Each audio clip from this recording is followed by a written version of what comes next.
بسم اللہ الرحمن الرحیم۔ جماعت ششم کے عزیز طلباء کرام، السلام علیکم ورحمۃ اللہ وبرکاتہ۔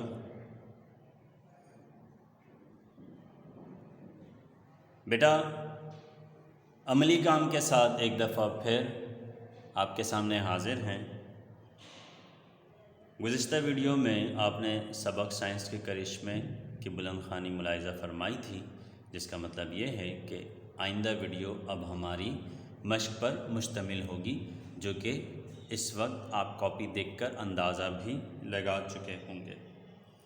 بیٹا، کام کس طرز پر تحریر کیا جانا ہے یہ آپ بخوبی جانتے ہیں، لیکن میں نے پھر بھی آپ کے لیے یہ کام تحریر کر دیا ہے، آپ ایک نظر ملاحظہ فرما لیجیے، ٹھیک ہے؟ جی بیٹا، یہ تو ہے سبق کا سر ورق جو اس وقت آپ دیکھ رہے ہیں، سائنس کے کرشمے پر مشتمل سبق کا سر ورق۔ میں نے بہت عام سے انداز میں، سادہ سے انداز میں تحریر کرنے کی کوشش کی ہے۔ بیٹا، آپ بھی کوشش کیجئے اور ایک خوبصورت سا سر ورق بنا لیجئے۔ جیسا کہ ہر سبق کے تحت سب سے پہلا کام یہ ہے کہ آپ سبق کا خوبصورت سا سر ورق بنا لیں۔ اس کے بعد بڑھتے ہیں بیٹا الفاظ معنی کی جانب۔ تو الفاظ معنی ملاحظہ فرمائیے۔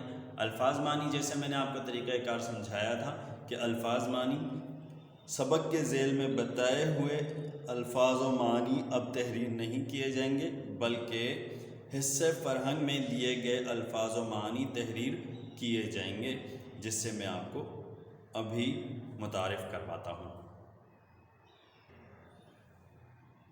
جی بیٹا، الفاظ و معنی آپ کے سامنے ہیں۔ آپ حاشیہ بنائیں گے، پھر اس کے بعد 2 کالم بنائیں گے، ایک کالم الفاظ پر مشتمل اور دوسرا کالم اس کے معنی پر مشتمل ہوگا۔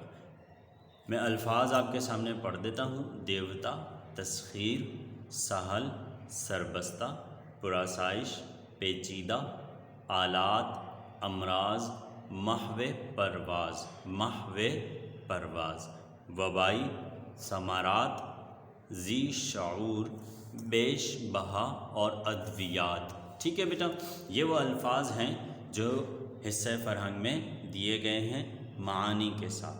تو میں نے معانی بھی وہیں سے دیکھ کر یہاں تحریر کر دیے ہیں۔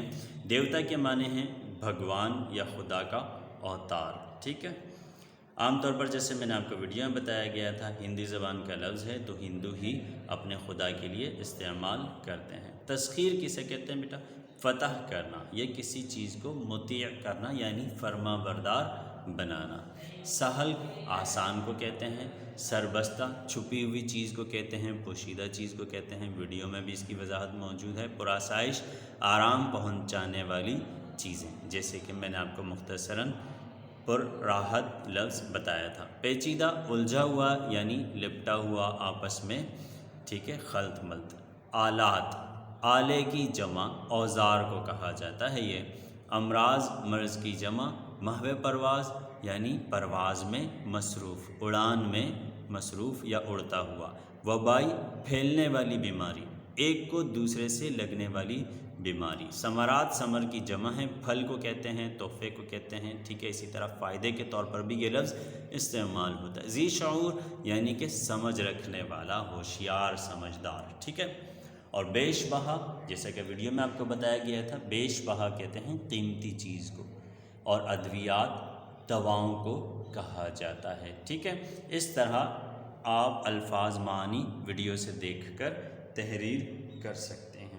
بیٹا، اب بڑھتے ہیں کتاب کی جانب۔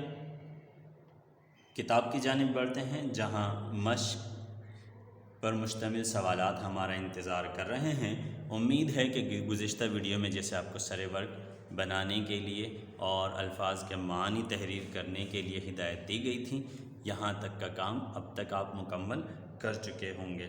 مشق کی جانب بڑھتے ہیں، صفحہ نمبر 66 ملاحظہ فرمائیے۔ شاباش بیٹا، کتاب کا صفحہ نمبر 66۔ جی بیٹا، مشق صفحہ نمبر 66 اس وقت آپ کی نگاہوں کے سامنے ہے۔ ترتیب وہی ہے، سوال نمبر 1 کے ذیل میں آپ کو تقریباً 7 سوالات دیے گئے ہیں حروف ابجد کی ترتیب پر۔ الف بے جیم دال ہے واو اور زے. 7 سوالات پر مشتمل پہلا سوال ہے، 7 اجزاء پر مشتمل. میں سوالات پڑھ دیتا ہوں آپ کے سامنے. پہلا سوال ہے، انسان نے سائنس کے علم کو کیسے جانا؟ انسان نے سائنس کے علم کو کیسے جانا؟ دوسرا سوال ہے، سائنس کی پہلی ایجاد کیا چیز ٹھہری؟ یعنی وہ کیا چیز تھی جو سائنس نے سب سے پہلے ایجاد کی تھی؟ تیسرا سوال، دوسری اہم ایجاد کون سی ہے؟ ٹھیک ہے، دوسری اہم ایجاد کون سی ہے؟ چوتھا سوال ہے، انسان پہلے سفر کن سواریوں پر کیا کرتا تھا؟ اور پانچواں سوال ہے، مشینوں کو چلانے کے لیے کیا چیز اہم ہے؟ مشینوں کو چلانے کے لیے کیا چیز اہم ہے؟ چھٹا سوال ہے، اپنے اڑنے کے خواب کو انسان نے کس طرح پورا کیا؟ اپنے اڑنے کے خواب کو، یہ لفظ خواب ہے، اسے خواب نہیں پڑھا جاتا. یاد رکھیے ایک قاعدہ ہے اردو کا کہ خے کے ساتھ جب بھی واو تحریر کیا ہوا ہو تو پڑھتے وقت واو کو واضح نہیں کیا جائے گا. جیسے درخواست لکھا جاتا ہے لیکن اسے پڑھتے اور کہتے درخواست ہیں. اگلا سوال ہے، میڈیکل سائنس کی ترقی کا کیا فائدہ ہوا؟ میڈیکل سائنس کی ترقی کا کیا فائدہ ہوا؟ بیٹا ان سوالات کے جوابات سے میں آپ کو تھوڑی دیر میں آگاہی فراہم کرتا ہوں. سوالات کے جوابات ملاحظہ فرمائیے.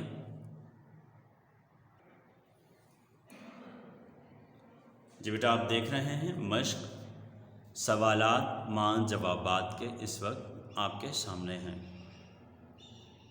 مشق کے تحت پہلا سوال، انسان نے سائنس کے علم کو کیسے جانا؟ انسان نے سائنس کے علم کو کیسے جانا؟ تو جواب یہاں لکھا ہوا ہے، پتھروں کو رگڑ کر آگ جلانے، اپنے بدن کو کپڑوں سے ڈھانپنے اور دیگر چیزوں کا شعور حاصل کرنے سے انسان نے سائنس کے علم کو سیکھا. اس سوال کا جواب کتاب میں ہی موجود ہے، میں نے بھی وہیں سے دیکھ کر تحریر کیا ہے. آپ بھی وہاں سے دیکھ کر بھی تحریر کر سکتے ہیں اور یہاں سے دیکھ کر بھی لکھ سکتے ہیں. پتھروں کو رگڑ کر آگ جلانے، اپنے بدن کو کپڑوں سے ڈھانپنے اور دیگر چیزوں کا شعور حاصل کرنے سے انسان نے سائنس کے علم کو سیکھا. اگلا سوال ہے، سائنس کی پہلی ایجاد کیا چیز ٹھہری؟ یعنی سائنس نے سب سے پہلے کیا ایجاد کیا تھا؟ تو جواب ہے، سائنس کی پہلی ایجاد پہیہ تھا. سائنس کی پہلی ایجاد کیا چیز تھی؟ پہیہ. تیسرا سوال ہے بیٹا، دوسری اہم ایجاد کون سی ہے؟ دوسری اہم ایجاد کون سی ہے؟ تو اس کا جواب بہت آسان اور سادہ سا ہے کہ سائنس کی دوسری اہم ایجاد بجلی ہے، کیونکہ بجلی سے ہی تمام چیزوں کا چلنا اب ممکن ہے. جن معاشروں میں بجلی کی کمی ہے وہ معاشرے اب ترقی کی دوڑ میں پیچھے ہوتے چلے جا رہے ہیں. لہٰذا ہمیں بھی بجلی پر توجہ دینی چاہیے. ٹھیک ہے، اور اسی طرح بجلی کی بچت بھی ہمیں کرنی چاہیے. بجلی بہت بڑی نعمت ہے، اسے ضائع نہیں کرنا چاہیے. یہ ہماری ضرورت ہے. ٹھیک ہے، اور ضرورت کو کبھی بھی ضائع نہیں کیا جاتا. ٹھیک ہے بیٹا، تو ہمیشہ ضرورت کے مطابق بجلی استعمال کریں. چوتھے سوال کی جانب بڑھتے ہیں بیٹا. ابتدائی 3 سوالات مع جوابات کے تو آپ دیکھ چکے ہیں. جی بیٹا چوتھا سوال اس وقت آپ کے سامنے ہے. دال کے عنوان سے، انسان پہلے سفر کن سواریوں پر کیا کرتا تھا؟ انسان پہلے سفر کن سواریوں پر کیا کرتا تھا؟ تو اس کا جواب ہے، ماضی کا انسان اونٹوں، گھوڑوں، گدھوں اور دوسرے جانوروں پر سفر کے لیے سواری کیا کرتا تھا. ٹھیک ہے، گھوڑوں، گدھوں، اونٹوں اور دوسرے جانوروں پر سفر کیا کرتا تھا انسان. اور اس کے بعد سوال ہے، مشینوں کو چلانے کے لیے کیا چیز اہم ہے؟ مشینوں کو چلانے کے لیے کیا چیز اہم ہے؟ تو اس کا جواب دیکھیے بیٹا، مشینوں کو چلانے کے لیے سب سے اہم چیز بجلی ہے. مشینوں کو چلانے کے لیے سب سے اہم چیز کیا ہے؟ بجلی. اور اس کے بعد چھٹا سوال دیکھیے بیٹا، اپنے اڑنے کے خواب کو انسان نے کس طرح پورا کیا؟ تو اس کا جواب ہے، اپنے اڑنے کے خواب کو انسان نے ہوائی جہاز بنا کر پورا کیا. انسان ہمیشہ سے یہ خواب دیکھا کرتا تھا، یہ سوچا کرتا تھا کیا ایسا ممکن ہے کہ ہم بھی آسمان میں اڑ سکیں؟ تو پھر آہستہ آہستہ وقت نے اس خواب کو تعبیر بھی کیا اور انسان جہاز بنانے میں کامیاب ہوا، جس میں ہم اور آپ بیٹھ کر گھنٹوں میں منٹوں میں دور دراز کا سفر کر لیتے ہیں۔ اس کے بعد سوال ہے بیٹا، میڈیکل سائنس کی ترقی کا کیا فائدہ ہوا؟ میڈیکل سائنس کی ترقی کا کیا فائدہ ہوا؟ تو اس کا جواب بھی آپ کے سامنے ہے کہ میڈیکل سائنس کی ترقی سے ایسی ادویات بن چکی ہیں جنہوں نے انسانی زندگی کو لاحق خطرات کو کم سے کم کر دیا ہے، انسانی زندگی کو لاحق خطرات کو کم سے کم کر دیا ہے۔ یہاں کو کا اضافہ کر لیجئے بیٹا، انسانی زندگی کو لاحق خطرات کو کم سے کم کر دیا ہے۔ ٹھیک ہے بیٹا، اس طرح آپ نے مشق کے تحت سوال نمبر 1 کے ذیل میں 7 سوالات کے جوابات ملاحظہ فرمائے آج کی ویڈیو میں بیٹا۔ تو آج کا کام بھی آپ یقیناً جان چکے ہوں گے۔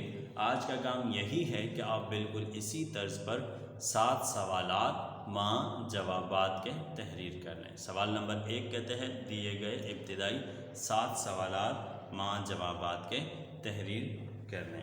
انشاءاللہ مزید مشق کی تکمیل کریں گے اگلی ویڈیو میں، تب تک کے لیے اجازت دیجیے۔ السلام علیکم ورحمۃ اللہ وبرکاتہ۔